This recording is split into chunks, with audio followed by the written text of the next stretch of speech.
ඉතිං පොඩි ෂෝටිඩිය කෙනාවේ මේක තමයි යුරෝපය පිස්සු හැද ට්‍රැක් පනිද මේ කාල තමයි මේ යන්නේ වින්ටකිද සමරකට මාරුවන්ටික තමයි යුරෝපට ට්‍රැක පනින දස්ටික මොකද මේ එකවාට වින්ටගේදී ටෙම්පච එක ගොඩ කඩුවෙන් තියලා එකවාට වැඩි වෙන අනිත්තක දවල්ට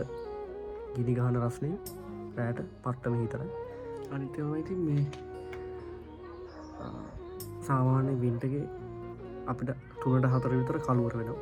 ඒ වුණාට සමයක අපිට රෑ 8-9 විතර තමයි කළුවර වැටෙන්නේ ඒ මදිකට පැය 4 මාර්ක විතර තිබුණ එක ටයිම් ඩිෆරන්ට් එක පැය 3 මාරක් වගේ තමයි තියෙන්නේ ඉතින් ඒ වගේ ලොකු වෙනස්කම් තියෙනවා පොඩ දිග වීඩියෝ මගේන්න මට පොඩ මේ කාර්ය මතක් වුණ නිසා වීඩියෝ කරේ නම් මේ අලුත් වීඩියෝ එකයි හම්බෙමු ජය බෑ හැමෝටම